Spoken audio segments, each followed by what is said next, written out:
What makes a Valorant player, or any gamer, good? I've been wrestling with this question a lot lately during my grind back to Immortal. Full transparency, I fell back to Ascendant 3 recently, and if you look at the micro level, honestly, I get outdueled. A lot. But my win rate? It's still good. Maybe even great. That disparity led me to a realization. Raw aim, mechanics, the flashy stuff, it's overrated. Imagine this. If survival was based purely on raw physical attributes, humans shouldn't be running the world. Think about it. We aren't the fastest. We aren't the strongest.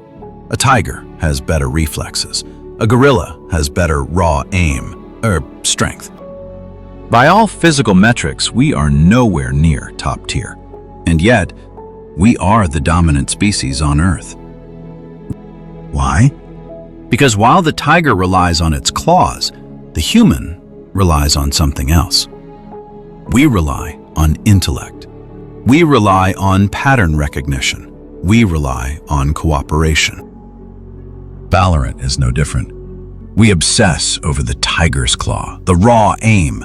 But if you want to know what actually makes a player good, you have to look past the mechanics. So, I've prepared a ranking of the top 5 traits that actually make a Valorant player good. Rank number 5, raw aim. We have to be honest about the environment we are in. Valorant is not like the real world. It is a 5 versus 5 cage fight with strict rules. In the real world, a human beats a tiger because the human brings a gun.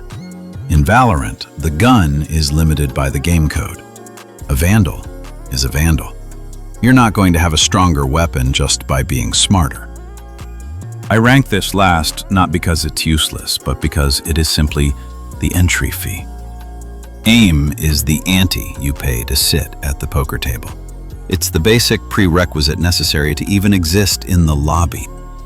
If you have 200 IQ, but you can't hit the broadside of a barn, the tiger eats you. You need aim to stay in the fight. But aim alone doesn't win the war. It just makes you dangerous. Once you've paid the entry fee, we move to rank number 4, cooperation. This is the pack mentality. A single human with a spear dies to a tiger. 5 humans with a plan wear the tiger as a coat. In Valorant, this is the force multiplier. You can be the best player in the lobby, but if you can't communicate, if you can't trade, if you can't play off your teammates, you are playing a 1 versus 5. And in a cage fight, numbers usually win. But what happens when the plan fails? What happens when the pack gets separated? This is rank number 3, adaptability. This is the fox. It's fluid intelligence. It's the ability to process chaos in real time. Most players have a plan A, rush B, but a good player has a plan B, C, and D formulated in a split second. Adaptability is what separates the system players from the true clutch players. It's not about having better reflexes. It's about having a faster processor. It's about being able to recognize patterns and adjust on the fly, outthinking your opponents to gain an advantage not just for yourself, but for your whole team. Now we're getting into the traits that let a washed player compete. Rank number 2, pattern recognition. This is the hunter. The hunter doesn't chase the deer through the woods. The hunter waits by the stream where he knows the deer will drink. This is game sense in its purest form, predicting the future based on the past. It's knowing the enemy jet always dashes right. It's knowing the timing of the flank. If you know where the enemy will be, you don't need fast aim. You just need to click. Aim, teamwork, adaptability, prediction. These are all powerful tools, but they are useless without the final trait, the most important one. Rank number 1, mental fortitude. This is the engine. I have seen mechanically gifted Radiant players crumble mentally after going down 0 to 4. They tilt, they stop communicating, they stop thinking, and at its worst, they start throwing. A tilted Radiant plays like a Platinum. Mental fortitude is the fuel that powers the other 4 traits. It's the ability to reset after a whiff, to lead when you're losing, to stay calm in the cage fight.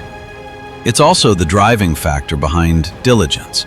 It's what pushes someone to continuously do the boring training that others avoid, just to get the slightest edge possible. So what makes a player good?